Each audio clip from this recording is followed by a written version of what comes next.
அமெரிக்காவில் இருக்கக்கூடிய ஐஃபோனோட தாய் நிறுவனம், அதாவது ஆப்பிளோட தாய் நிறுவனத்துக்கு வந்து உத்தரவு பிறப்பிக்கப்பட்டிருக்கு. கபில சந்திரசேனோட இந்த ஃபோனை வந்து அன்லாக் பண்ணி தரணும் விசாரணைகளுக்காக அப்படின்னு சொல்லி. அப்ப எதுக்கு 2 பிணையாளர்களை சம்பந்தமே இல்லாத 2 பிணையாளர்களை கொண்டு வந்து வைக்கணும்?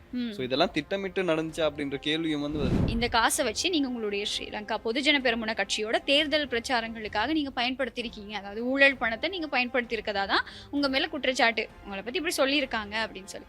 அதுக்கு அவர் சொல்லியிருக்காரு, இல்ல இல்ல இது நான் உங்ககிட்ட இந்த கேள்வியை கேட்க கூடாது, நான் இங்க பாத்துக்கிட்டு இருக்கவங்கள்ட்ட தான் கேட்கணும். என்னென்ன பண்ணீங்க, கேக் வெட்டினீங்க, பட்டாசு கொளுத்துனீங்க, என்னென்ன பண்ண முடியும். அதாவது கேட்டிருந்தாங்க இல்லையா, எல்லாரும் நம்ம கூட கேட்டோம் இல்லையா, ஈழத்தமிழர்களுக்காக அவர் என்ன பண்ணுவாரு, இலங்கை தமிழர்களுக்காக என்ன பண்ணுவாரு, மத்தவங்க எல்லாருமே பேசிக்கிட்டு இருக்கும்போது இவர் வந்து என்ன பண்றாரு அப்படின்னு பாத்தீங்கன்னா இப்படியே அமைதியா உட்கார்ந்து அதை கேட்டுக்கிட்டு இருக்கும்போது ரியாக்ஷன் மட்டும் அடிக்கடி மாறி மாறி இருக்கு. மூஞ்சி மட்டும் தான் வேலை செய்து, மத்ததெல்லாம் அப்படியே இருக்கு. துர்கா லட்சுமி வீடியோ கால் ஜோதிடம். எந்த பிரச்சனையாக இருந்தாலும் வீடியோ கால் மூலம் சரி செய்யப்படும். அனைத்து பிரச்சனைகளுக்கும் 11 நாட்களில் தீர்வு. வணக்கம் கனுஷா. வணக்கம், எப்படி இருக்கீங்க? நல்லா இருக்கேன் கனுஷா, நீங்க எப்படி இருக்கீங்க? நானும் ரொம்பவே நல்லா இருக்கேன். இன்றைய தினம் என்னென்ன செய்திகள் எல்லாம் நிகழ்ச்சியில பேச போறோம்? சரி, இன்னைக்கு வந்து நிறைய விறுவிறுப்பான செய்திகள் நிறைய இருக்கு. அதுல முதலாவதா என்ன அப்படின்னு பாத்தீங்கன்னா, கபில சந்திரசேனா அவர்கள் வந்து உயிரிழந்திருந்தார் இல்லையா, அந்த வழக்கு குறித்து சில சாட்சியங்கள் வந்து சில தகவல்களை வந்து வெளியிட்டிருக்காங்க. அதை பத்தி இன்னைக்கு நம்ம பார்க்க போறோம். ஓகே, அதே மாதிரி முன்னாள் ஜனாதிபதி மஹிந்த ராஜபக்ஷ இவருடைய இந்த லஞ்ச ஊழல் விசாரணை ஆணைக்குழுவுக்கு இவரை முன்னிலையாக சொல்லியிருந்தது வந்து நாட்டுல ஒரு பெரிய பேசு பொருளா மாறி இருந்தது. கிட்டத்தட்ட ஒரு குட்டியான ஒரு கலவரத்துக்கான ட்ரெய்லர் மாதிரி இருந்ததுன்னு வச்சுக்கோங்களேன். அப்படிதான் நேற்றைய தினம் இருந்தது. நாங்க நேத்து நிகழ்ச்சியில அவர் வந்து ஆணைக்குழுவுக்கு வந்தாரு, போனாரு, இத்தனை மணித்தியாலும் நடந்தது அப்படிங்கறத பத்தி பேசியிருந்தோம். ஆனா இப்போ அதுக்குள்ள என்னென்ன மாதிரியான விசாரணைகள் நடத்தப்பட்டிருக்கு அப்படிங்கிற சில தகவல்கள் வெளியாகி இருக்கு. நம்ம அதை பத்தியும் இன்னைக்கு நிகழ்ச்சியில பேசலாம். சரி, அதே மாதிரி பாத்தீங்கன்னா குருநாகல் பகுதியில வந்து ஒரு 16 வயது இளைஞன் ஒரு இணைய வழி மோசடி ஆப் இருக்கு இல்லையா, அதன் மூலமா அவருடைய உயிரை மாய்ச்சிக்கிட்டதா ஒரு தகவல் வந்து வெளியாகி இருக்கு.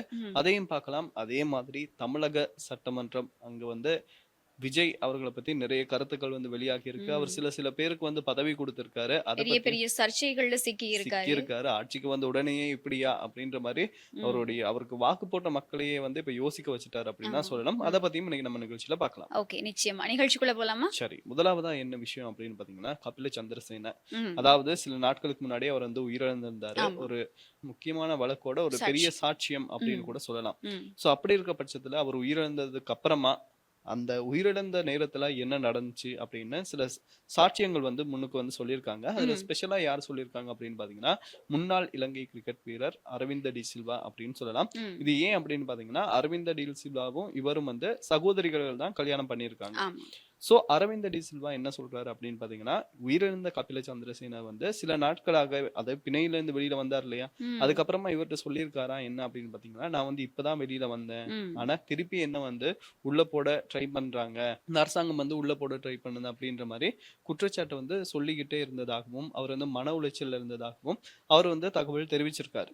அதே மாதிரி பாத்தீங்கன்னா, அந்த பெல்ட் இருக்கு இல்லையா, அந்த ஜிம் மேட்டு அதெல்லாம் வந்து அவர் கொண்டு வர சொல்லியிருக்காரு. அப்பவே இவருக்கு டவுட் ஒண்ணு வந்துச்சா. அப்ப கேட்டா, இதையெல்லாம் ஏன் கொண்டு வர சொல்றீங்க அப்படின்னு சொன்னதுக்கு, என்னுடைய உடுப்பை வந்து தொங்க போடுறதுக்கு தான் நான் வந்து கொண்டு வர சொல்லியிருக்கேன் அப்படின்ற மாதிரி அவர் ஒரு வாக்குமூலம் கொடுத்திருக்காரு. ஆமா, இந்த சம்பவத்துல வந்து இப்போ அரவிந்த் டி சில்வா அவருடைய மனைவி கிட்டையும் வாக்குமூலங்கள் பதிவு செய்யப்பட்டிருக்கு. இப்போ இங்க மிக முக்கியமான விஷயமா பார்க்கப்படுறது என்ன அப்படின்னு சொன்னா, இந்த சம்பவம், அதாவது கபில சந்திரசேன உயிரிழந்த சம்பவம் அப்படிங்கிறது வந்து நாட்டு மக்கள் எல்லாருக்குமே மிகப்பெரிய சந்தேகத்திற்குரிய ஒரு விஷயம். ஏன்னா பிடியாணை பிறப்பிக்கப்பட்ட ஒரு நபர், பிணையாளர்கள் யாருன்னே தெரியாது. அந்த மாதிரி வெளியில வந்த உடனே இவர் வந்து சூசைட் பண்ணிக்கிட்டதா செய்தி வருது. அதுவும் தென்னிலங்கை ஊடகங்கள்ல வந்து இந்த செய்தி உடனே பரவுது. பிரேத பரிசோதனைகளுக்கு முன்னாடியே தற்கொலை அப்படிங்கிறது உறுதிப்படுத்தப்படுது அப்படின்னு சொல்லி பல சர்ச்சைகளை, பெரிய சந்தேகங்கள் எழுப்பின ஒரு மரணம் தான் இந்த கபில சந்திரசேனுடைய மரணம். அந்த ஒரு நாடே வந்து சந்தேகப்படக்கூடிய ஒரு மரணத்தை அரவிந்த் டி சில்வாவும் அவருடைய மனைவியும் வந்து, இல்லை எங்களுக்கு இந்த மரணத்துல சந்தேகமே இல்லை அப்படின்னு சொல்லியிருக்க விஷயமும் இப்போ ஒரு பெரிய பேசு பொருளா மாறி இருக்கு. ஏன்னா எல்லாருமே சந்தேகம் இருக்குன்னு சொல்றாங்க, இவங்க ஏன் சந்தேகம் இல்லை அப்படின்னு சொல்றாங்க அப்படிங்கிற ஒரு கேள்வியும் இந்த சம்பவத்துல எழுப்பப்படுது. அது மட்டும் இல்லாம கபில சந்திரசேனா அவர் பயன்படுத்தின போன் வந்து 16 ப்ரோன்னு தான் யூஸ் பண்ணியிருக்காரு. ஆமா, ஐஃபோன் ஒன்று தான் யூஸ் பண்ணியிருக்காரு. இதுல வந்து எல்லாருக்குமே தெரியும், அந்த போன்ல வந்து ஃபேஸ் ஐடி தான் இருக்கும். அப்போ அவருடைய இந்த முக்கியமான சாட்சி இல்லையா இந்த வழக்குல, அவருடைய அந்த ஃபோனை அன்லாக் பண்ணிக்க முடியாம இப்ப விசாரணைகள் வந்து மேற்கொள்ள முடியாத ஒரு கட்டம் இருக்கதா வந்து தகவல்கள் வெளியாகி இருக்கு. இப்போ அதுக்காக என்ன பண்ணியிருக்காங்க அப்படின்னு சொன்னா, இப்போ கபில சந்திரசேனவுக்கு வந்து பிரேத பரிசோதனை அந்த ஒரு 5 மருத்துவர்கள் அது பரிசோதனைகள் செஞ்சாங்க இல்லையா? அவங்க முன்னாடியே வந்து போலீஸார் என்ன பண்ணியிருக்காங்க, அந்த ஃபோனை அதாவது உயிரிழந்த கபில சந்திரசேனவோட முகத்துக்கு முன்னாடி வச்சு பார்த்துருக்காங்க. அந்த ஃபேஸ் ஐடி ஒர்க் ஆகுதா அப்படின்னு சொல்லி. பட் அன்ஃபார்ச்சுனேட்லி அது ஒர்க் ஆகல. ஃபேஸ் ஐடி அன்லாக் ஆகல. இதனால இப்ப என்ன பண்றாங்க அப்படின்னு சொன்னா, நீதிமன்றம் உத்தரவு பிறப்பிச்சிருக்காங்க. அமெரிக்காவுல இருக்கக்கூடிய ஐஃபோனோட தாய் நிறுவனம், அதாவது ஆப்பிளோட தாய் நிறுவனத்துக்கு வந்து உத்தரவு பிறப்பிக்கப்பட்டிருக்கு. கபில சந்திரசேனோட இந்த ஃபோனை வந்து அன்லாக் பண்ணி தரணும் விசாரணைகளுக்காக அப்படின்னு சொல்லி. அப்போ ஆப்பிளோட தாய் நிறுவனம் அமெரிக்காவில் இருக்கக்கூடிய நிறுவனத்துக்கு இந்த ஃபோன் அனுப்பப்பட்டு அன்லாக் பண்ணி தான் இந்த விசாரணைகள் மேற்கொள்ளப்படும் அப்படிங்கிற ஒரு தகவல் வெளியாகி இருக்கு. அது மட்டும் இல்லாம இந்த அரவிந்த் டி சில்வாவோட வாக்குமூலத்துக்கு அடிப்படையில இவன் இந்த மரணத்துல சந்தேகம் எதுவும் கிடையாது அப்படிங்கிறது தான் இப்போ வரைக்கும் அவர் தரப்புல இருந்து சொல்லியிருக்காது. நீங்க சொன்ன மாதிரியே கபில சந்திரசேன வந்து ரொம்ப மன உளைச்சல்ல இருந்ததா தான் தகவல்கள் வெளியாகி இருக்கு. இதே நேரத்துல கனுஷியா இன்னொரு விஷயம் யோசிக்க வேண்டியதா இருக்கு. இப்ப இவருக்கு வந்து பிடியாணை கொடுத்துட்டாங்க. இந்த பிடியாணை ஏன் கேன்சல் ஆகுது அப்படின்னு பாத்தீங்கன்னா, சாட்சியங்கள் அதாவது இவருக்கு வந்து பிணை வந்து குடுக்க 2 பேர் வந்தாங்கல்ல, அவங்களுக்கும் இவருக்கும் சம்பந்தமே இல்ல அப்படின்னு வந்து தெரிய வர்ற பட்சத்துலதான் பிணை வந்து இல்லாம ஆக்கப்பட்டு இவர் வந்து கைது நடவடிக்கை வந்து இது செய்யுது. ஆனா இவங்க நிஜமாவே பிணையாளர்களை கொண்டு வந்திருந்தாங்கன்னா திருப்பி கைது செய்ய வேண்டிய அவசியம் இல்லை இல்லையா? சோ இப்ப இந்த கபில சந்திரசேனவா இருக்கட்டும், அவருக்கு தெரியும், அவருக்கும் தெரிஞ்சிருக்கும் தானே, நம்ம வந்து நமக்கு தெரியாத 2 பேரை கொண்டு வந்து வைக்கிற பட்சத்துல எதிர்காலத்துல திருப்பி கைது செய்யப்படுவோம்னு தெரியும். அப்ப எதுக்கு 2 பிணையாளர்களை சம்பந்தமே இல்லாத 2 பிணையாளர்களை கொண்டு வந்து வைக்கணும்? சோ இதெல்லாம் திட்டமிட்டு நடந்துச்சா அப்படின்ற கேள்வியும் வந்து வருது. ஏன்னா அவர் என்ன சொல்லியிருக்காரு அப்படின்னு பாத்தீங்கன்னா, நான் வந்து வெளியில வந்துட்டேன், என்ன வந்து திருப்பி உள்ள வைக்க ட்ரை பண்றாங்கன்னா ட்ரை பண்றதுக்கு என்ன காரணம்? பிணையாளர்கள் தானே காரணம். ஆமா, அதுலயும் வந்து இப்ப இந்த 2 பிணையாளர்களை அரெஸ்ட் பண்ணிருக்காங்க தானே. அதுல இப்ப அவங்க 2 பேர்கிட்ட மேற்கொண்ட விசாரணையில ஒரு விஷயம் தெரிய வந்திருக்கு. என்ன அப்படின்னு சொன்னா, இவங்களுக்கு இப்ப பிணை வழங்குறதுக்கு வந்து GS சர்டிபிகேட் கொடுப்பாங்க இல்லையா? இந்த GS சர்டிபிகேட் வந்து அந்த கிராம சேவகர்கிட்டையும் வந்து விசாரணைகள் நடத்தப்பட்டிருக்கு. கிட்டத்தட்ட ஜனவரி மாசத்துல இருந்து மே மாசம் வரைக்குமே இந்த முதலாவது சந்தேக நபர் என்னன்னா 10 GS சர்டிபிகேட் வாங்கியிருக்காரு. அதே GS கிட்ட 10 GS சர்டிபிகேட் வாங்கியிருக்காரு. 2வது சந்தேக நபர் 7 GS சர்டிபிகேட் வாங்கியிருக்காங்க. அப்ப இவங்களுடைய தொழிலே என்ன அப்படின்னா பணத்துக்காக பிணை வழங்குறது தான். அதுக்காக தான் இவங்க வந்து கிராம சேவையாளர்கிட்ட போயிட்டு அடிக்கடி சர்டிபிகேட்ஸ் வாங்கிட்டு இருக்கதாவும் இப்ப தகவல் வெளியாகி. அதே மாதிரி இன்னொரு விஷயம் என்ன அப்படின்னு பாத்தீங்கன்னா, கபில சந்திரசேன வந்து உள்ளதான் இருந்தார். அவர் வந்து பிணையாளர்களை வந்து செட் பண்ணிருக்க முடியாது. சோ வெளியில இருக்க யாரோ ஒருத்தர் தான் இந்த பிணையாளர்கள் வந்து கதைச்சு செட் பண்ணிருக்காரு. சோ அவருக்கு இந்த சம்பவம் வந்து முன்கூட்டியே தெரிஞ்சிருக்குமோ என்னவோ யாருக்கு தெரியும். இப்ப வெளியில வந்து இவர் வந்து இப்படி பண்ணலான்னு அவங்க பிளான் பண்ணாங்க தெரியல. பட் அரவிந்த் டி சில்வா அவர் வந்து சொல்றது என்ன அப்படின்னு பாத்தீங்கன்னா, இது வந்து தற்கொலை, அவர் வந்து மன உளைச்சல்ல தான் இருக்காரு அப்படின்னு சொல்றாங்க. பாப்போம், இந்த கேஸ் வந்து இன்னும் போகும் தானே. அப்ப கடைசியில உண்மை வருதா இல்லாட்டி மறைக்கப்படுதா அப்படின்றதையும் நம்ம வந்து பொறுத்து வந்து பார்க்கலாம். ஆமா, அதே மாதிரி இவர் இப்ப சடலம் மீட்கப்பட்ட இடத்துக்கு பக்கத்துல வந்து இனம் கண்டு கொள்ள முடியாத, அதாவது அடையாளப்படுத்த முடியாத சில மருந்துகளும் இருந்திருக்கு. மருந்துகளும் இருந்திருக்கதா தான் நீதிமன்றத்துல காரணங்களை முன் வச்சிருக்காங்க. போலீசார் வந்து முன் வச்சிருக்காங்க காரணங்களை. இப்போ இப்படியான பின்னணியில இந்த மரணம் வந்து இப்போ வரைக்குமே ஒரு மர்மமான மரணமா தான் இருக்கு. ஏன்னா கதவோட அந்த விளிம்புல தொங்க விடப்பட்டு தான் இவர் வந்து தன்னோட உயிரை மாச்சிக்கிட்டதா தானே ஃபர்ஸ்ட் தகவல்கள் வெளியாகி இருந்தது. அப்போ அங்க இருந்த அந்த பெல்ட்டுக்கும் அவரோட கழுத்துல இருக்கக்கூடிய இந்த மாக்குக்கும் வந்து சில அதாவது ஒருமைப்பாடுகள் இருக்கு அப்படின்னு சொன்னாங்க. அதே மாதிரி கதவுல இருக்கக்கூடிய பெல்ட்டோட பகுதிக்கும் கீழே நிலத்துல இருந்த பெல்ட்டோட பகுதிக்கும் வேறுபாடு இருக்கு அப்படின்னும் இப்போ தகவல்கள் வெளியாயிட்டு இருக்கு. ஸோ இப்போ புலனாய்வு தகவல்கள் எல்லாமே விசாரணைகள் எல்லாமே தீவிரப்படுத்தப்பட்டு வருது. எல்லாரையுமே விசாரிச்சுக்கிட்டு இருக்காங்க. பணியாளர்கள் கூட இருந்தவங்க அப்படின்னு சொல்லி பல பேர்கிட்ட விசாரணைகள் நடந்துகிட்டு தான் இருக்கு. இது எந்த அளவு தூரத்துக்கு போகும் அப்படின்னு தெரியல. அதே மாதிரி இப்போ இவருடைய இறுதி சடங்குக்கு வந்து அவங்களுடைய மனைவி பங்கேற்காததும் பெரிய சந்தேகங்கள் எழுப்பி இருக்கு. மனைவியும் நிமல் பெரேரா அப்படின்னு சொல்லக்கூடிய நபரும் வந்து ஆஸ்திரேலியால இருக்கதாகவும் அவங்களையும் நாடு கடத்தி விசாரணைகளை மேற்கொள்றதாகவும் தான் இப்போ வந்து செய்திகள் வெளியாகி இருக்கு. இப்போ இவருடைய இந்த மரணம், இவருடைய உயிரிழப்புல இருக்கக்கூடிய மிக முக்கியமான விஷயம் என்ன அப்படின்னு சொன்னா, இந்த ஏதாவது விஷம் உட்கொள்ளப்பட்டு அவருக்கு வழங்கிதான் இந்த மரணம் நடந்திருக்கா, அப்படி இல்லைன்னா இது சூசைடா அப்படிங்கிற சந்தேகங்கள் தான் இப்போ இருக்கு. அரவிந்த் டி சில்வாவோட வாக்கு மூலம் தான் இப்போ மிகப்பெரிய ஒரு சந்தேகத்தையும் எழுப்பி இருக்கு அப்படின்னு சொல்லலாம். சரி, வெயிட் பண்ணி பார்க்கலாம் இதுல என்ன நடக்குது அப்படின்ற வெயிட் பண்ணி வந்து நம்ம பார்க்கலாம். ஆமா, அந்த இப்போ எங்களுடைய அரசாங்கம் இருக்கு இல்லையா, எங்களுடைய அரசாங்கம் இந்த விஷயத்துல ரொம்ப கேர்லெஸ்ஸா இருக்காங்க. என்ன அப்படின்னு சொன்னா, இப்போ ஏர்பஸ் வழக்கு கிட்டத்தட்ட கொஞ்சம் பணம் கிடையாது, ஒரு மிகப்பெரிய தொகை. கிட்டத்தட்ட 60 மில்லியன் ரூபாய் வரைக்குமே மஹிந்த ராஜபக்ஷ, ஒரு நாட்டோட முன்னாள் ஜனாதிபதிக்கு இந்த ஊழல் பணத்துல வந்து ஒரு தொகை வழங்கப்பட்டிருக்குன்னு வெளிப்படையா சொன்ன ஒரு நபர் ஒரு நாள் கூட வெளியில சுதந்திரமா இருக்கல. சரி, ஓகே, அவர் அடுத்த நாள் நீதிமன்றம் கைது பண்ண போறாங்க அப்படின்னு சொல்லி பிடியாணை பிறப்பிக்கப்பட்டிருந்தாலும் கூட அவர் தன்னோட உயிரை மாற்றிக்கிட்டு இருந்திருக்காரு. இதுல வேற இன்னொரு அரசியல்வாதி சொல்லியிருந்தாங்க, சிறைச்சாலைக்குள்ள அவருக்கு வந்து தற்கொலை செய்து கொள்றதுக்கான அந்த தேவைகளோ, அதுக்கான அந்த இருக்கக்கூடிய சிச்சுவேஷன்ஸ் இருக்கு இல்லையா, நம்மளை சுற்றி இருக்கக்கூடிய சிச்சுவேஷன் அதுக்கு ஏற்ற மாதிரி இருக்கலாம், தான் அவர் வெளியில வந்து சூசைட் பண்ணியிருக்காரு அப்படின்னு சில அரசியல்வாதிகளோட கருத்துக்களும் வெளிவந்துட்டு தான் இருக்கு. பட் என்ன இருந்தாலும் தேசிய மக்கள் சக்தி அரசாங்கம் இந்த மாதிரி மிக முக்கியமான வழக்குகளோட சாட்சிகளை ரொம்ப பாதுகாப்பாக வச்சிருக்கணும். சரி, அவங்கள வெளியில விடுறத வந்து முதல்ல நிறுத்திக்கிட்டோம் அப்படின்னு சொன்னாலே, நீங்க அன்னைக்கு சொன்னதுதான், பிணை வழங்குறாங்களா இருந்தா, இப்போ இவட கபில சந்திரசேன அப்படிங்கிறவர் ஒரு வெல் எடியூகேட்டட் மேன் அப்படிங்கிறது எல்லாருக்குமே தெரியும். அவர் வந்து ஒரு நல்ல ஊழல் ஒப்பந்தத்தோட தொடர்பு இருக்கக்கூடிய நபர் தான், ஒரு முக்கியமான வழக்கோட தொடர்புபட்டிருக்கக்கூடியவர் தான். பட் இருந்தாலும் கூட அவர் ஏர்லைன்ஸோட ஒரு சிஇஓ, முன்னாள் சிஇஓ. அப்போ அவர் ஒரு நல்ல படிச்ச ஒருத்தர். அவருக்கு பிணை வழங்கக்கூடியவங்க வந்து சும்மா ரோட்ல இருக்கவங்க வந்து பிணை வழங்க முடியுமா? எப்படிப்பட்டவங்க அவங்களுக்கு வந்து பிணை வழங்குவாங்க? அவங்களோட பேக்ரவுண்ட் என்ன? இப்போ நான் கொண்டு போய் ஒரு ஜிஎஸ் சர்டிஃபிகேட்டை கொடுத்தா யாருக்காவது பிணை வழங்குவாங்க? அதுக்கான ஃபர்ஸ்ட் என்ன பண்ணணுமோ அதை வந்து எங்களுடைய அரசாங்கம் தீவிரப்படுத்தணும். சட்டம் எல்லாருக்கும் கீழே தான் அப்படிங்கறது நாங்களும் எக்ஸெப்ட் பண்ணிக்கிறோம். ஆனா ஜனாதிபதி கூட சொல்லியிருந்தாரு, எல்லாருமே சட்டம் ஒரே மாதிரி தான் இருக்கணும். ஆமா, ஆனா எங்கன்னு தெரியல. வாய் வராது. அது வந்து வெறும் வாய் பேச்சோட இருக்கக்கூடாது. சொல்ற மாதிரியே சட்டம் வந்து எல்லாருக்கும் சமமா இருக்கணும். நிச்சயமா.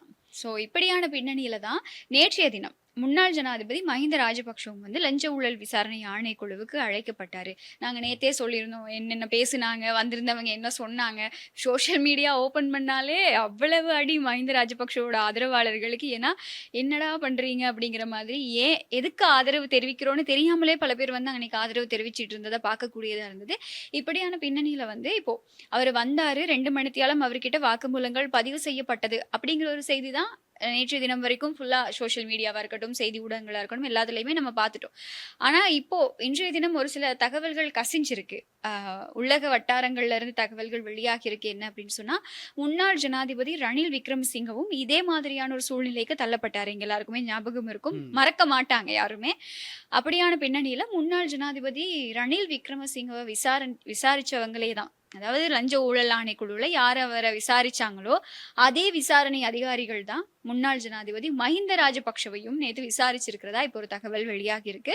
ஃபர்ஸ்டா போன உடனே வந்து கேட்டிருக்காங்களாம், இப்போ கபில சந்திரசேன மூலமா உங்களுக்கு வந்து இப்படி காசு கொடுத்துருக்காங்க, 3 தடவை இப்படி 60 மில்லியன் ரூபாய் வழங்கப்பட்டிருக்கு, உண்மையா அப்படின்னு கேட்டதுக்கு தான் அவர் சொல்லியிருக்காரு, இல்ல எனக்கு யாருமே அப்படி காசு கொடுக்கல அப்படின்னு சொல்லியிருக்கதாகவும், வெளியத்தையில இருக்கக்கூடிய ஒரு வீட்டுல தான் மஹிந்த ராஜபக்ஷவுக்கு இந்த பணம் வழங்கப்பட்டிருக்கு அப்படின்னு சொல்லி இதுக்கு முன்னாடியே கபில சந்திரசேன சொல்லியிருக்காரு. அதுக்கு மஹிந்த ராஜபக்ஷ நேற்று கேட்கும்போது என்ன சொல்லியிருக்காரு அப்படின்னு சொன்னா, வெளியத்துல தான் எனக்கு வீடே இல்லையே, எனக்கு தங்காலையில மட்டும்தான் வீடு இருக்கு, அப்போ இல்லாத வீட்டுல வச்சு எனக்கு எப்படி பணம் கொடுக்க முடியும் அப்படின்னு சொல்லியிருக்காங்க. அதுக்கப்புறம் விசாரணை அதிகாரிகள் கேள்விகளை தீவிரப்படுத்தி கேட்டிருக்காங்க. என்ன அப்படின்னா, இப்போ இந்த காசை வச்சு நீங்க உங்களுடைய ஸ்ரீலங்கா பொதுஜன பெரமுன கட்சியோட தேர்தல் பிரச்சாரங்களுக்காக நீங்க பயன்படுத்திருக்கீங்க, அதாவது ஊழல் பணத்தை நீங்க பயன்படுத்தி இருக்கதா தான் உங்க மேல குற்றச்சாட்டு, உங்களை பத்தி இப்படி சொல்லியிருக்காங்க அப்படின்னு சொல்லி. அதுக்கு அவர் சொல்லியிருக்காரு, நான் தான் கட்சியோட தலைவர், ஓகேவா, ஆனா அவங்க எதுக்கு பணத்தை பயன்படுத்துறாங்க, தேர்தல் பிரச்சாரத்துக்கு எங்க இருந்து பணம் வருது அப்படிங்கறதெல்லாம் என்கிட்ட நீங்க கேட்கக்கூடாது, அதெல்லாம் நீங்க கட்சி அலுவலகத்துலதான் கேட்கணும், நீங்க கேள்வியை தவிர என்கிட்ட கேட்கறீங்க அப்படின்னு சொல்லி ஒரு பதில வழங்கியிருக்காரு அப்படின்னு சொல்லி உள்ளக வட்டாரங்கள்ல இருந்து சில தகவல்கள் கசிஞ்சிருக்கு. ஸோ இப்படியான பதில்கள் தான் வழங்கப்பட்டிருக்கு. இனி நேற்று வரைக்குமே விசாரணைகள் வரைக்குமே வந்து அவருக்கு இன்னொரு டேட் கொடுத்து விசாரணைக்கு வாங்க அப்படி எதுவுமே சொல்லலை. பட் வெளியில வந்ததுக்கு அப்புறம் நாமல் ராஜபக்ஷவாக இருக்கட்டும், கட்சி உறுப்பினர்களாக இருக்கட்டும், நிறைய விஷயங்கள் சொல்லியிருந்தாங்க. நீங்கெல்லாம் நேற்று பட்டாசு கொளுத்த தானே வெயிட் பண்ணிட்டு இருந்தீங்க, ஆனா கொஞ்சம் மிஸ் ஆயிருச்சு, வெயிட் பண்ணுங்க, இந்த அரசாங்கம் வந்து எங்களை பழி வாங்குது அப்படின்னு சொல்லி அரசாங்கம் மேல நிறைய குற்றம் சுமத்தி இருக்கிறதையும் பார்க்கக்கூடியதா இருந்தது இல்லையா? ஆமா, நேத்து நான் சொன்ன மாதிரி வந்து நாங்களும் நேத்து இன்னொரு முன்னாள் ஜனாதிபதிக்கு நடந்த மாதிரி இது நடக்கும் அப்படின்னு எதிர்பார்த்த மாதிரியுமே நடக்கல. அப்ப இப்ப ஒரு கட்டம் விசாரணை முடிஞ்சிருக்கு. இதுக்கப்புறமும் சில பேர் அவர் வந்து அழைக்கப்படலாம், சந்தேகங்கள் இருக்க பட்சத்துல வந்து அழைக்கப்பட்டு மறுபடியும் விசாரணை நடத்தலாம். விசாரணை நடத்தும் போது திருப்பி ஆதரவாளர்கள் வந்து போகலாம். இல்ல அவரு சொல்லியிருக்காரு. இப்போ மஹிந்த ராஜபக்ஷ சொல்லியிருக்காரு என்னன்னா, இப்பதான் என் மேல இருக்கிற ஒவ்வொரு பிரச்சனையா நான் வந்து சால்வ் பண்ணிக்கிட்டு வரேன். கூடிய சீக்கிரத்துல வந்து ஃபுல்லா எல்லா இஷ்யூஸையும் நான் சால்வ் பண்ணிட்டு கம்ப்ளீட் பண்ணிருவேன். ஸோ எந்த பிரச்சனையும் இல்ல அப்படின்னு சொல்லி மஹிந்த ராஜபக்ஷ சொல்லியிருக்காரு. ஆனா நேத்து ஏன் அந்த கைது நடவடிக்கை நடக்கல அப்படின்னு சொல்லி அரசாங்கம் மேல ஒரு மிகப்பெரிய கேள்வி பொதுமக்களா இருக்கட்டும் எல்லார்கிட்டயுமே இருக்கு. சாட்சியங்கள் போதாம இருக்கா என்னன்னு தெரியல. பட் ஏதோ ஒரு கைது நடக்கும் அப்படின்னு நீங்க சொன்ன மாதிரி எல்லாருமே எதிர்பார்த்து காத்திருந்தாங்க. ஓகே, விசாரணைகள் நடக்குது, எல்லாமே நடந்துகிட்டு இருக்கு. அதுக்கு ஏற்ற மாதிரி வந்து மஹிந்த ராஜபக்ஷ மீதான சட்ட நடவடிக்கைகள், அவர் தவறு செஞ்சிருந்தாரு, குற்றம் இழைச்சிருந்தாருன்னா நிச்சயமா சட்டம் எல்லாருக்கும் சமமானது இல்லையா? இதுதான் ஜனாதிபதியும் சொல்லிட்டாரு. சொல்லியிருக்காரு. அப்புறம் என்ன? பாப்போம் எங்க ம். நடக்க போகுது அப்படின்றது பாப்போம். ஆமா. இது இப்படி இருக்கும்போது பாத்தீங்கன்னா கடைசியா குருநாகல் பகுதியில வந்து ஒரு 16 வயசு இளைஞர் ஒருத்தர் இருந்திருக்காரு. ம். அவருக்கு என்ன நடந்திருக்கு அப்படின்னு பாத்தீங்கன்னா, அவர் வீட்டுல வந்து தங்கி இருந்திருக்காராம். ம். அந்த 4வது மாடியில இருந்து கீழே விழுந்து உயிரை வந்து மாய்ச்சிருக்காரு. ம். அதுல என்ன ஒரு ஸ்பெஷல் அப்படின்னு பாத்தீங்கன்னா, அவர் வந்து உயிர் இழக்கும் போது, அதாவது கீழே விழுந்தார் இல்லையா, விழும்போது போனோட தான் விழுந்திருக்காரு. அந்த ம். விழுந்த நேரத்துல வந்து அந்த போன்ல வந்து ஒரு சூதாட்ட ஆப் ஒன்னு இருக்கு இல்லையா, ம். அந்த ஆப் வந்து ஓப்பன்லயே இருந்திருக்கும். ஓகே. ஆனா இந்த மாணவனை பத்தி பேக்ரவுண்ட் செக் பண்ணி பார்க்கும்போது என்ன தெரியுது அப்படின்னு பாத்தீங்கன்னா, இவர் வந்து ஒரு நல்ல படிக்கிற மாணவன். ம். ரொம்ப நல்லா படிக்கிறதால வந்து 2 தரம் வந்து உயர்த்தப்பட்டிருக்காராம். ஆமா. அதாவது ப்ரொமோஷன் வேற கொடுத்திருக்காங்க ஸ்கூல்ல. ஸ்கூல்ல. இப்படியான ஒரு மாணவன், ம். அவருடைய அப்பா வந்து ஒரு சட்டத்தரணி, அம்மா ம். வந்து ஒரு ஆசிரியை. இப்படியான நேரத்துல இந்த மாணவன் ஏன் இப்படி ஒரு முடிவு எடுத்தார் அப்படின்றது வந்து தெரியல. ம். அண்ட் ஸ்ரீலங்கால நம்ம சொன்ன மாதிரி தான், நம்ம கூட ரொம்ப டிஸ்கஸ் பண்ணிருப்போம். இப்போ ம். மோசடி வந்து நடந்துகிட்டே இருக்கு. இணைய ஆன்லைன் வழி மோசடி, மோசடி. ஆமா. இணையவழி மோசடிக்கு வந்து அளவே இல்லாம டெய்லி வந்து வெளிநாட்டவர்கள் வந்து அரெஸ்ட் பண்றாங்க, ம். மோசடிகளும் நடந்துகிட்டே இருக்கு. ம். ஸோ இதுக்கு அது கூட ஒரு காரணமா இருக்குமா அப்படின்றதும் தெரியல. அதான். சம்டைம்ஸ் வந்து ஒரு 100 ரூபா போட்டு 1000 ரூபா வரும், ஒரு 10,000 ரூபா போட்டா 1,00,000 ரூபா கிடைக்கும் அப்படின்னு சொல்லி இந்த மாணவன் வந்து அவங்களுடைய அப்பால பேங்க் அக்கௌண்ட்ல இருந்து ஏதாவது காசு போட்டிருக்கலாம். அது ம். வந்து சில லொஸ் லூஸ் ஆகும்போது ஆகியிருக்கலாம். அந்த விரக்தியில வந்து உயிர் மாய்ச்சிருக்கலாம். இப்போ வரைக்கும் ம். என்ன நடந்துச்சு அப்படின்னு தெரியல. ஆனா பட் இதுக்கு முன்னாடியே ஒரு ஒரு சில வருடங்களுக்கு முன்னாடியே ஒரு கேம்னால இந்த அளவு ப்ளூ தூரத்துக்கு வேல் ப்ளூ அப்படின்னு ஒரு வேல் கேம் ஒன்று இருந்துச்சு. அது கூட வந்து இப்படி உயிரை மாய்க்கிறதுக்கு வந்து ஆக்களை வந்து தூண்டும் தூண்டு. அப்படின்னு ஆமா. சொல்றாங்க. ம். ஸோ அதே மாதிரி தான் இப்போ நடந்துச்சு அப்படின்னு தெரியல. ஸோ ம். இது வந்து விசாரணை நடந்துகிட்டு இருக்கு. பார்க்கலாம் முடிவுல என்ன நடக்குது அப்படின்றத பார்ப்போம். ம். அப்படி ஒரு நியூஸ் வந்துச்சுன்னா நாங்க வந்து அதுக்கு அப்டேட் தரதுக்கு நாங்க ரெடியா இருக்கோம். ரெடியா இருக்கோம். ஓகே. என்ன உங்களோட அண்ணனோட காத்து இலங்கை பக்கம் வீசுற மாதிரியே இலங்கை இருக்கு. பக்கமா, அதாவது 4 பக்கமும் காத்தும் அடிக்குது, அண்ணனையும் போட்டு அடி அடின்னு அடிக்கிறாங்கன்னு ஆமா. சொல்லலாம் ம். சோஷியல் மீடியால. ம். அது என்ன அப்படின்னு பாத்தீங்கன்னா, அது வந்து நல்லா போய்கிட்டு இருந்துச்சு. ஆஹா. இப்ப விஜய் ஒரு அவர்கள் நாள் முதல்வர் ஒரு ஒரு நாள் நாள் முதல்வர் மாதிரி ஏதோ ஒரு சினாரியோ போய்கிட்டு போய்கிட்டு இருந்துச்சு. இருந்துச்சு. அப்ப என்ன பண்ணிருக்காரு அப்படின்னு பாத்தீங்கன்னா, சரி நம்ம ஆட்சி தானே, போஸ்டிங் எல்லாம் நம்ம தானே கொடுக்க போறோம் அப்படின்னு அவருடைய வந்து பிரதான ஜோதிடர் ஒருத்தர் இருக்காரு. ம். அவருக்கு வந்து ஒரு பதவி ஒண்ணு கொடுத்திருக்காரு. ம். அதாவது அந்த பிரதமரோட இருக்க மாதிரி அசிஸ்டன்ட் மாதிரி அப்படியான ஒரு பதவி ஒண்ணு கொடுத்திருக்காரு. ம். இத வந்து எதிர்க்கட்சிகள் சொல்லவா வேணும், அவங்க எங்கடான்னு பாத்துக்கிட்டு இருந்தாங்க. அது ம். கிடைச்ச உடனே வந்து போட்டு விளாசுன்னு விளாசிட்டாங்க. ம். ஒரு கட்டத்துல முடியாம நம்மளுடைய முதலமைச்சர் விஜய் அவர்களை வந்து கொடுத்த பதவியை வந்து திருப்பி எடுத்துட்டாரு. ஸோ இது என்ன விஷயம் அப்படின்னு பாத்தீங்கன்னா, இப்ப நிறைய பேர் என்ன சொல்லி வராங்க அப்படின்னு பாத்தீங்கன்னா, இந்த அரசாங்கம், அதாவது தாவேக அரசு வந்து மூட நம்பிக்கைகளுக்கு வந்து வழிவகுக்குதா அப்படின்னு நிறைய பேர் கேக்குறாங்க. சரி, ஓகே. இப்ப நம்ம வந்து இந்த விஷயம் இந்த பாயிண்ட்டுக்கு நம்ம கொஞ்சம் லாஸ்டா வருவோம். சரியா? அது எல்லாத்தையும் தாண்டி இப்போ நேற்றைய தினம் ஒரு கருத்து. எங்க திடீர்னு முதலமைச்சரா அவர் முதலாவதா ஒரு கடிதம் ஃபர்ஸ்ட்டா யாருக்கு அனுப்புறாரு அப்படின்னு சொன்னா, ஜெய்சங்கருக்கு அனுப்புறாரு. இந்தியாவோட வெளியுறவுத்துறை அமைச்சர் ஜெய்சங்கருக்கு அனுப்பி சொல்றாரு, இப்படிதான் இலங்கையில வந்து இன்னைக்கும் வந்து இலங்கை கடற்படை 6 மீனவர்களை கைது செஞ்சிருக்காங்க.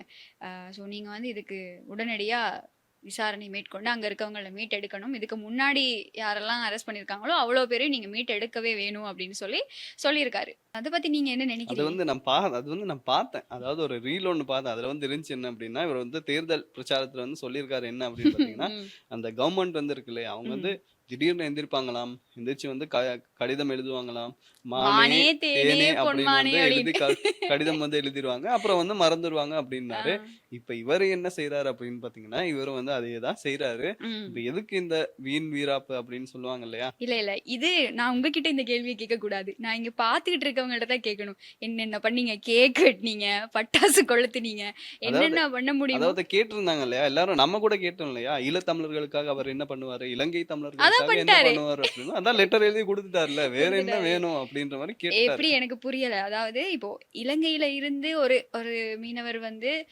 தவறுதலா போனாலோ இல்லாட்டி எல்லை தாண்டி மீன்பிடியில ஈடுபட்டாலோ அவங்க கடற்கொள்ளையர்கள். அவங்களுடைய ஹெட்லைன்ஸ்ல அப்படிதான் வரும். இலங்கையிலிருந்து கடற்கொள்ளையில் ஈடுபட்ட நபர் கைது, தமிழ்நாட்டில் கைது, அப்படிதான் வரும் அவங்களுடைய ஹெட்லைன்ஸ் மோஸ்ட்லி. ரீசெண்டா ஒரு சம்பவம் பதிவாகி இருந்தது, ஞாபகம் இருக்கும்னு நினைக்கிறேன். அவரை எப்படி சித்திரவதைக்கு உட்படுத்தி அந்த வீடியோஸ் கூட நாங்க எல்லாருமே பார்த்தோம். சரியா? அப்படியான ஒரு பின்னணியில இப்போ அவங்க வந்து அத்துமீறி நுழைஞ்சு மீன்பிடியில ஈடுபடுறாங்க. அது சர்வதேச குற்றம். ஒரு கடல் எல்லையை மீறுறது அப்படிங்கிறது ஒரு மிகப்பெரிய குற்றம் இல்லையா? அதுக்கு நாங்க இலங்கை கடற்படை வந்து எடுத்திருக்கக்கூடிய நடவடிக்கைகளை நாங்க நிறுத்தணும், மீட்கணும், படகுகளை மீட்கணும் அப்படின்னு சொல்லி அவர் அதிரடியா இலங்கைக்கு எதிராவே வந்து ஒரு லெட்டர் எழுதியிருக்காரு.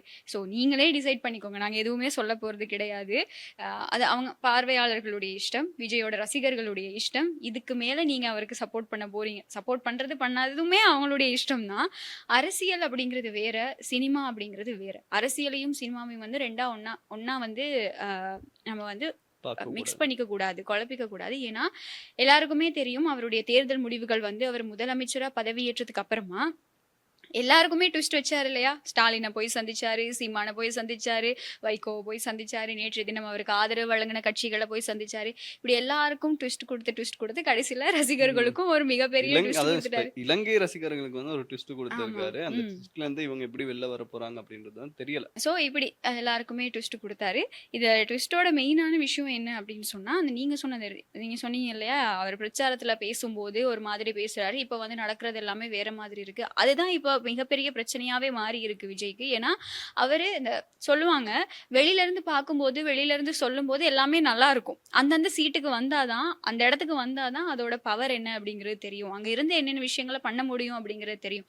பதவியேற்பு விழாலேயே வந்து அவர் என்னன்னா கொஞ்சம் பேக்வர்ட் பண்ணி பேசுற மாதிரி தான் பேசினாரு. ஏன்னா எனக்கு உடனே எல்லாம் பண்ண முடியாது, எனக்கு கொஞ்சம் டைம் தாங்க, ஒரு கால அவகாசம் தாங்க, நீங்க அந்த டைம் எனக்கு தரணும், நான் எல்லாத்தையும் ஃபிக்ஸ் பண்ணிடுவேன் அப்படின்னு சொல்லி அப்படிதான் பேசியிருப்பாரு.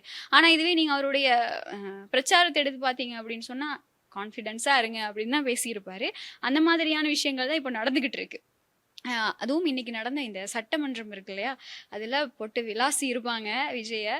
உதயநிதி ஸ்டாலினா இருக்கட்டும், பிரேமலதா விஜயகாந்தா இருக்கட்டும், அவங்க வந்து ரொம்ப நிறைய முக்கியமான விஷயங்கள் பேசியிருந்தாங்க. அதுலயும் உதயநிதி ஸ்டாலின் வந்து ரொம்ப கரெக்டான அக்யூரேட்டான பாயிண்ட்ஸை வந்து பேசியிருப்பாரு. ஏன்னா விஜய் மேல பல குற்றச்சாட்டுகள் ஆட்சிக்கு வந்ததுல இருந்து பல தொடர்ச்சியான குற்றச்சாட்டுகள் வைக்கப்பட்டுட்டே தான் இருக்கு ஒவ்வொரு விஷயத்துலயுமே. இப்படி தொடர் குற்றச்சாட்டுகளுக்கு மத்தியிலையும் அவர் ரொம்ப அமைதியா ரொம்ப காமா தான் இருந்தாரு. எதுவுமே அது அவருடைய இயல்பு அப்படின்னே சொல்லலாம். ஏன்னா சினிமாவிலையா இருக்கட்டும், அவருக்கு என்னென்ன அந்த ஒரு பர்சனாலிட்டியா எடுத்துக்கும் போது அப்படிதான். அவருக்கு நிறைய பிரச்சனைகள் வந்திருக்கு, அவதூறுகள் பரப்பப்பட்டிருக்கு. ஒரு ரசிகையா நானும் அதை எக்ஸெப்ட் பண்ணிக்கிறேன். சரி, ஆனா அந்த டைம் எல்லாம் வந்து அவர் இதே மாதிரி தான் இருப்பாரு. ரொம்ப அமைதியா எல்லா சிச்சுவேஷனையும் ரொம்ப காமா ஹேண்டில் பண்ணிக்கிட்டு இருந்த மனுஷன் வந்து இப்பவும் ரொம்ப காமா இருக்கதையும் எல்லா விஷயத்துலயுமே அமைதியா இருக்கதையும் தான் பார்க்கக்கூடியதா இருக்கு. ஆனா அரசியலுக்கு வந்ததுக்கு அப்புறம் அப்படி இருக்க முடியாது இல்லையா? என்னென்ன பேச்சு பேசினாரு. அது ஒரு தமிழகத்தினோட முதலமைச்சரா இருந்து மத்தவங்க பேசும்போது இப்படி அமைதியா இருக்கிறது வந்து அது வந்து அக்செப்ட் பண்ணிக்க முடியல. அதாவது மத்தவங்க எல்லாருமே பேசிக்கிட்டு இருக்கும்போது இவர் வந்து என்ன பண்றாரு அப்படின்னு பாத்தீங்கன்னா, இப்படியே அமைதியா உட்கார்ந்து அதை கேட்டுக்கிட்டு இருக்கும்போது ரியாக்ஷன் மட்டும் அடிக்கடி மாறி இருக்கு. ஆமா, அதை பார்க்கும்போது நமக்கே ஒரு மாதிரி தான் இருந்துச்சு. பிரேமலதா விஜயகாந்த் வந்து ஒரு விஷயத்த சொல்லியிருப்பாங்க, என்ன அப்படின்னு சொன்னா, இந்த தேர்தல் முடிவுகள் எல்லாம் வந்து கூட்டணி ஆட்சி அமைக்கணும் அப்படிங்கிற ஒரு இக்கட்டான சூழ்நிலைக்கு விஜய் தள்ளப்படும் போது அவருடைய வீட்டுக்கு வந்து ஒரு மர்மமான நபர் முகத்தை மறைச்சிக்கிட்டு ஒருத்தங்க போயிருந்தாங்க. அது யாரு அப்படிங்கிறத முதல்வர் விஜய் வெளிப்படுத்தியே ஆகணும் அப்படின்னு சொல்லி அவங்க ஒரு கருத்தை இன்னைக்கு முன் வச்சிருப்பாங்க. இப்போ வரைக்கும் அதுக்கு வந்து எந்த பதிலும் வழங்கப்படல. அதே மாதிரி உதயநிதி ஸ்டாலின் ஒன்று சொல்லியிருப்பாரு. என்ன அப்படின்னு பாத்தீங்கன்னா, இவங்க வந்து புதிய அரசியல்னு சொல்லி புஷ்பா பட பாணியில வந்து இவங்க வந்து அரசியல் பண்ணிக்கிட்டு இருக்காங்க. ஏன் அப்படின்னு பாத்தீங்கன்னா, ஒரு அமைச்சருக்கு வந்து சோஃபா ஒன்று அனுப்பியிருக்காங்க. அது வந்து புஷ்பா படத்துல இருக்கு, அந்த சோஃபாக்குள்ள வந்து காசு இருக்கும். சோ அத மாதிரி பண்ணாங்களா அப்படின்ற மாதிரி அவர் நேற்றைய தினம் வந்து விடுதலை சிறுத்தைகள் கட்சியோட தலைவர் திருமாவளவன் அவர்களை சந்திக்கிறதுக்கு விஜய் போயிருப்பாரு. போறதுக்கு முன்னாடி அவருடைய வீட்டுக்கு வந்து சோஃபா அனுப்பப்படுது. இது வந்து இந்திய ஊடகங்கள்ல நேரடியாவே இந்த விஷயங்கள் எல்லாமே வந்து உலகமே பார்த்துக்கிட்டு தான் இருக்காங்க. இது எல்லா விஷயத்தையும் வந்து அந்த விஷயத்தை உதயநிதி ஸ்டாலின் இன்றைய தினம் வந்து சுட்டி காட்டி பேசியிருப்பார். இப்படி ஒரு விஷயம் நடக்குது, அது மட்டும் இல்லாம இன்னைக்கு அவங்க வந்து அவங்களுடைய பெரும்பான்மையை வந்து நிரூபிக்கணும் சட்டமன்றத்துல. நிரூபிக்கல அப்படின்னு சொன்னா அது இன்னொரு பிரச்சனையா மாறி இருக்கும். பட் லக் பை சான்ஸ் அதுவும் இன்னைக்கு நிரூபிக்கப்படுது. ஆனா திராவிட முன்னேற்ற கழகம் வந்து என்ன பண்றாங்கன்னா, சட்டமன்றத்திலிருந்து வெளிநடப்பு பண்றாங்க. இல்ல இந்த மாதிரி தூய சக்தின்னு சொல்லிட்டு வந்து அர்த்தமே இல்லாத அரசியல் பண்றவங்களுக்காகலாம் நாங்க வந்து ஆதரவா வாக்களிக்க முடியாதுன்னு சொல்லி அவங்க வெளிநடப்பு பண்ணியிருக்காங்க. ஸோ இப்படியான பின்னணியில தான் விஜய் மேல தொடர் அவதூறுகள் இருக்கு. இன்னமுமே அவர் வந்து ரொம்ப அமைதியா தான் இருக்காரு. எங்களுடைய நாட்டு ஜனாதிபதி அனுரகுமார் திசாநாயக் அவர்களும் வந்து விஜய்க்கு வாழ்த்து தெரிவிச்சு ஒரு ட்வீட் போட்டிருப்பாரு. அதுக்கு விஜய் வந்து பதில் வழங்கியிருக்காரு. ரொம்ப நன்றி உங்களுடைய வாழ்த்துக்களுக்கு அப்படின்னு சொல்லிட்டு தான் உடனே வந்து ஜெய்சங்கருக்கு ஒரு லெட்டர் போட்டிருக்காரு. இந்த மாதிரி மீனவர்கள் பிரச்சனையை பாருங்க அப்படின்னு சொல்லி அவர் தமிழ்நாட்டு முதலமைச்சரா என்ன பண்ணணுமோ அதை பண்ணிட்டு இருக்காரு. இது பெரிய விஷயம் என்ன அப்படின்னு சொன்னா, எங்களுடைய நாட்டுல கொஞ்ச நாளா ரொம்ப அலப்பறை பண்ணீங்க. அந்த அலப்பறை பண்ணவங்களுக்கு தான் இது ஒரு நல்ல பாடமா இருக்கும் அப்படின்னு சொல்லி நினைக்கிறேன். அவங்க நாட்டுடைய அரசியல் வேற, அவங்க நாட்டுடைய இந்த சினிமா மோகம் அதை தவிர்த்துட்டு அவர் இலங்கை ரசிகர்கள் இருக்காங்க, ஐயோ பாவம் அப்படின்னு சொல்லி அவர் யோசிக்கவே இல்லையே. இலங்கைக்கு எதிராக தான் முதலாவது லெட்டரை வந்து அவர் எழுதியிருக்காரு. இதுக்கு மேலேயாவது கொஞ்சம் யோசிச்சு நிதானமா எங்களுடைய பிரச்சனைகளுக்கு இருக்கிறதுக்கு நாங்க முன் வருவோம். அதான் முதலே சொன்னேனே, எங்களோட நாட்டுல இருந்து கடைசியா எந்த ஒரு மீனவர் போயிருந்தாலுமே கூட அவங்களோட நாட்டுல கைது செஞ்சா அதுக்கு பேர் கடற்கொள்ளை. அவங்களுடைய நாட்டுல இருந்து இங்க வந்தாங்க அப்படின்னு சொன்னா நாங்க வந்து அடாவடியா அதிரடியா கைது செஞ்சு வச்சிருக்கோம் அப்படிங்கிற ஒரு பெயர் எங்களோட கடற்படைக்கு வருது.